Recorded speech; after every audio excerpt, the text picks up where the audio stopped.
Bonjour la famille, j'espère que vous allez bien. Dans cette vidéo, je vais essayer d'expliquer la réaction d'élimination E2. Alors, qu'est-ce que c'est qu'une élimination E2? C'est une élimination bi. Donc, c'est une réaction d'élimination bimoléculaire. Voilà, donc il faut intervenir une seule étape. Elle fait intervenir une seule étape au cours de laquelle la formation de la double liaison CC et la rupture de la liaison CH et CX s'effectuent d'une manière simultanée. Donc je vais essayer de détailler tout ça par le mécanisme. Donc tout d'abord je vais commencer par le mécanisme de la réaction E2. Donc CX H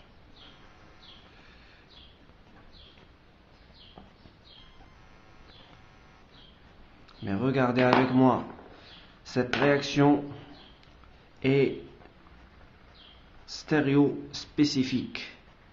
Cette réaction d'élimination est stéréospécifique. Qu'est-ce que ça veut dire stéréospécifique? C'est-à-dire que le X et le H doivent se trouver en anti. D'accord? Doivent se trouver en anti, mais en même plan. C'est ce qu'on appelle anticoplanaire. Donc, il appartient au même plan, mais à deux côtés différents. Donc, anti, c'est-à-dire deux côtés différents. Co, c'est-à-dire même. Planaire, c'est-à-dire plan. Donc, dans le même plan, mais dans deux côtés différents. C'est ce qu'on appelle une réaction stéréospécifique. C'est-à-dire qu'il spécifiait cette stéréochimie. Plus B-, et dans la réaction en 1, nous avons vu que le mécanisme passe par un intermédiaire carbocationique qui est absent ici. Donc ici, c'est pas de carbocation. Donc à la place d'un carbocation, on va passer par une état et pas étape. Je répète, une état et pas étape. État qui s'appelle l'état de transition. Donc cet état de transition, nous aurons dans cet état de transition la rupture et la formation de plusieurs, le début de rupture et le début de formation de plusieurs liaisons simultanément. Donc comme vous voyez ici, la rupture de la liaison CX, très bien, la formation de la liaison CC, c'est bien, et puis la rupture de la liaison BH, HC, et la formation également de la liaison BH, c'est ce qu'on appelle l'état de transition. C'est une état énergétiquement importante. Donc état de transition. Et après l'état de transition, voilà, nous aurons le rabattement de cette liaison ici pour former une vraie double liaison et la rupture de cette deux liaisons, ce qui explique qu'on va trouver un alcène. Toujours les réactions d'élimination conduisent à la formation des alcènes. Très bien. Donc c'est comme ça, R3, R4. R1, R2, R1, R2, R3, R4, donc R1, R2, voilà, plus élimination de X-, plus pH, donc la base qui va former une nouvelle liaison avec l'hydrogène. Donc, je vais passer directement par la description de la stéréochimie. Donc lorsqu'on parle de la stéréochimie, on parle de la disposition de la molécule dans l'espace. Stéréochimie de la réaction.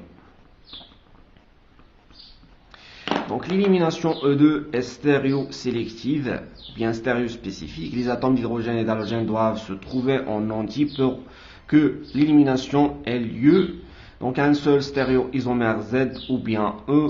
La réaction est régiosélective également. Donc on obtient, lorsqu'on parle de la régiosélectivité, on parle de la région, la sélection de la région. Qu'est-ce que ça veut dire la région? C'est-à-dire la position de la double liaison. Donc cette réaction est régiosélective. On obtient majoritairement l'alcène le plus substitué par des groupements d'honneur, règle de Zaitsev, qui est le plus stable thermodynamiquement à ion, de préférence la configuration E, si la stéréochimie de la réaction E2 le permet bien sûr. Donc je vais essayer de vous donner un exemple. Donc je vais commencer tout d'abord par un exemple 1.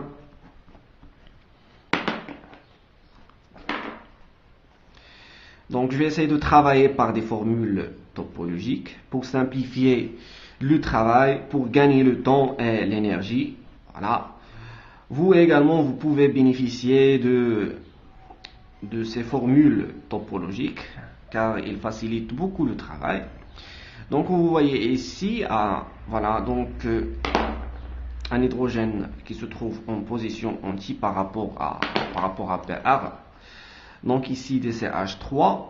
Et donc ici nous avons, comme vous voyez ici, le substrat qui porte le brome. Nous avons deux carbons voisins, un carbone à gauche et un carbone à droite qui porte également un hydrogène. Très bien. Donc si j'utilise une base OCH3-, donc je vais trouver soit que la base va capter le proton rouge, la liaison rouge va tomber ici, et puis puisque le carbone est incapable de former plus de 4 liaisons, donc le Br va s'éliminer de la molécule. Donc je suis en train d'expliquer la régiosélectivité de la réaction. Donc soit ce hydrogène, donc le résultat sera comme suit. Nous allons trouver une double liaison dans cette position. Très bien, donc plus donc l'hydrogène reste à sa place, et donc plus HOCH3, bien sûr ce H c'est le H en rouge, plus élimination de Br-. Très bien, donc ça c'est le premier cas. Pour le deuxième cas, c'est que la base O-CH3 va attaquer l'hydrogène vert, et donc la liaison va tomber ici, et la même chose dans tous les cas, élimination de Br. Donc on va trouver un composé comme ça.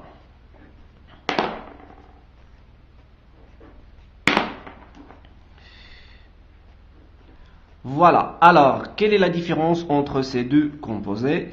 Bien sûr, comme vous voyez ici, ces deux composés, ils ont presque le même nombre de carbone, la même chaîne, mais ils ne diffèrent que par quoi? Ils ne diffèrent que par la position de la double liaison. Donc comme vous voyez ici, 1, 2, 3, 4, mais par contre ici, 1, 2, voilà, 1, 2, 3, 4. Donc ici, la double liaison se trouve dans la position 1, 2, mais par contre ici, dans la position 2, 3. Donc ce sont deux isomères de position qui ne diffèrent que par la position de la double liaison. Donc maintenant, quel est le produit majoritaire? Donc l'alcène vert, comme vous voyez ici, donc l'alcène vert, il est entouré par 1, 2, 3, donc c'est un alcène tertiaire lié avec 3 substitutions, mais par contre l'alcène rouge elle est liée avec seulement 1, donc ce qui explique que l'alcène 1 est primaire. Et donc quel est le produit majoritaire? Bien sûr c'est l'alcène vert qui est le produit majoritairement, parce que c'est l'alcène le plus substitué, mais par contre l'alcène rouge est le minoritaire. Donc lorsqu'on obtient l'alcène un alcène le plus substitué majoritairement, c'est ce qu'on appelle la règle de Zaitsev. Très bien, c'est la règle de Zaitsev, implique on obtient l'alcène le plus substitué majoritairement. Donc si on obtient l'alcène le plus substitué majoritairement, c'est ce qu'on appelle la règle de Zaïd-Zef. Bien sûr, l'alcène le moins substitué sera minoritaire. Donc je vais essayer de donner un autre exemple pour bien maîtriser les idées. Un exemple 2. Voilà, donc je pense que cet exemple sera pour expliquer pourquoi la réaction est diastéréo spécifique. Voilà, donc c'est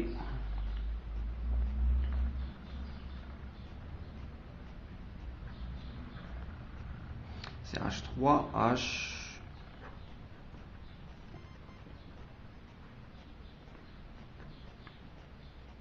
C2H5, voilà, Br. Donc plus B moins. Donc je vais commencer tout d'abord par déterminer la configuration absolue de chaque carbone, puisque j'ai des carbones asymétriques ici. Donc un carbone asymétrique ici, donc ce carbone là va posséder le numéro 1, 2, 3, voilà, donc c'est R, et si je vois la molécule ici, donc l'hydrogène se trouve en avant, donc je devais inverser la configuration, donc ça sera S. Très bien. Pour celui-là, 1, 2, 3, donc comme vous voyez ici, c'est R, et puisque l'hydrogène est en arrière, vraiment c'est R. Donc la base B- va arracher ce proton là pour que la liaison va tomber ici, et puis on aura une élimination de Br. Donc le résultat sera comme suit. Donc le CH3 qui est en arrière, elle sera en nous, voilà, CH3, et le C2H5 en bas, très bien, et le H qui est en nous, elle sera bien sûr, voilà, vers le haut, mais par contre le CH3 reste, voilà, en bas. Donc vous voyez ici que les deux CH3 se trouvent dans deux côtés différents, ce qui explique bien sûr que c'est une stéréochimie E. D'accord? C'est une stéréochimie E. Voilà, c'est une stéréochimie E. Mais par contre, lorsque je varie la configuration de ce composé-là, je vais trouver un autre résultat. Donc mais regardez avec moi bien, donc il faut se concentrer avec moi. H, Br. Je suis vraiment désolé pour ma mauvaise langue française. Donc je sais que je mets des erreurs catastrophiques. Mais j'essaie jour après jour d'apprendre cette langue. Bien. Donc, comme vous voyez ici, quelle est la différence entre ce composé et ce composé-là? Bien sûr, je fixe la configuration de l'un des deux carbones, mais je varie l'autre configuration. Par exemple, ce carbone-là, donc comme vous voyez ici, l'hydrogène est en arrière, mais ici est en avant, ce qui explique que je devais inverser la configuration. Et si je pose la question, quelle est la relation entre ces deux composés? Ces deux composés ne sont pas énantiomères, bien sûr, car ils ont SS, mais donc puisqu'ils ne sont pas des énantiomères, donc ce sont des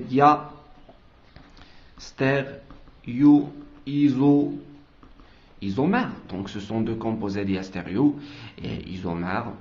Voilà. Donc le B- va arracher ce proton là, ce qui explique que la liaison va tomber ici. Et puis l'élimination de Br, c'est le même mécanisme, mais le résultat sera différent. Donc comme vous voyez ici, c'est H3 avec CH3. Obligatoirement, je devais mettre les deux CH3 dans la même côté. Voilà. C'est très intéressant, ce qui explique, puisque les deux CH3 sont de même côté, ce qui explique une stéréochimie Z. Zusammen en Allemagne entgegen en Allemagne. D'accord, donc on voyait ici, si je varie la stéréo, la configuration absolue, je vais obtenir deux composés différents. Deux diastéréoisomères conduisent à des alcènes différentes. Donc E2 est une réaction diastéréo spécifique. Donc on dit que notre réaction est diastéréo spécifique. Puisque si je varie la configuration, je vais obtenir des composés différents. Donc cette réaction est diastéréo spécifique, c'est-à-dire qu'il spécifiait une stéréochimie pour conduire à une stéréochimie bien précise. Voilà, donc je vais passer à l'exemple numéro 3.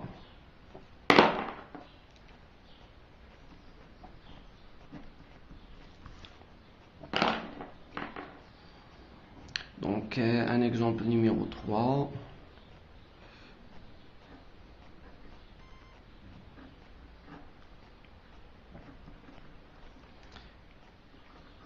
Donc, je vais terminer par cet exemple. Donc, un composé méthyle en avant. Voilà, le méthyle en bas et en arrière. Donc,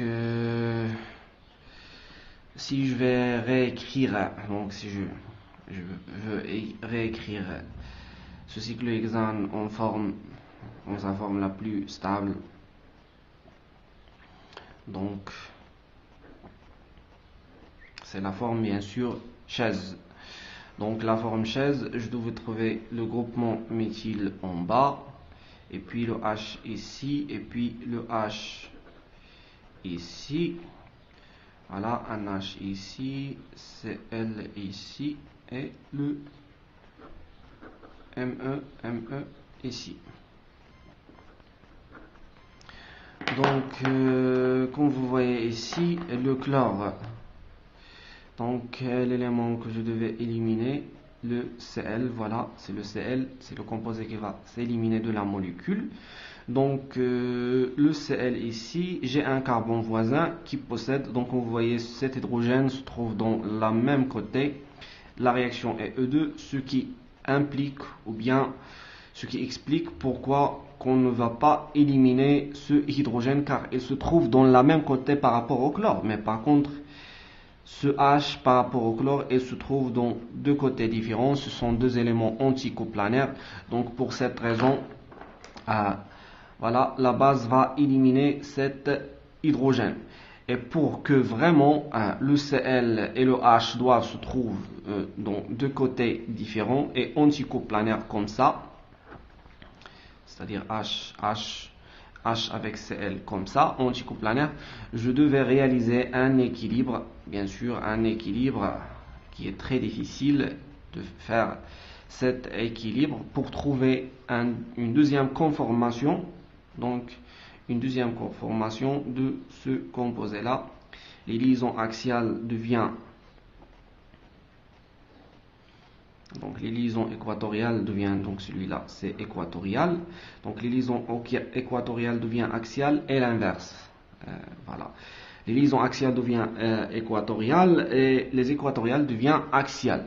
Donc si je fais cet équilibre de conformation, donc l'hydrogène sera en position axiale, par contre ici en position équatoriale, et le chlore également en position voilà, en position axiale mais vers le bas, ce qui explique la stéréochimie anti, d'accord. Le chlore et le H se trouvent dans deux positions différentes mais dans le même plan, c'est la stéréochimie anticoplanaire. Et donc après, si j'utilise l'éthanolate de sodium, donc l'éthanolate de sodium est une base très forte qui va arracher bien sûr le H pour que la liaison va tomber ici, donc pour que l'élimination E2 va avoir lieu. Donc voilà un changement de la configuration qui va conduire à la formation bien sûr d'un alcène. Voilà, j'ai oublié de faire le reste des composés. Donc ME, ici, voilà, j'ai oublié de mettre un H ici, et un groupement méthyle ici. Donc finalement, je vais trouver comme ça, méthyle en avant, la liaison ici, et puis le méthyle en arrière. Donc bien que le conformère A, c'est ça le conformère A, soit le plus stable, pas d'interaction 1,3 axiale, donc ce conformère là est beaucoup plus stable parce que nous n'avons pas une interaction 1,3 diaxiale. Qu'est-ce que ça veut dire? Donc j'ai déjà expliqué ça dans le cours de la stéréochimie. Donc 1, 2, 3, donc pas d'interaction entre ce groupement méthyle et ce groupement méthyle. Voilà, c'est la forme le plus stable. Par contre, ici, voilà, c'est une interaction interaxiale.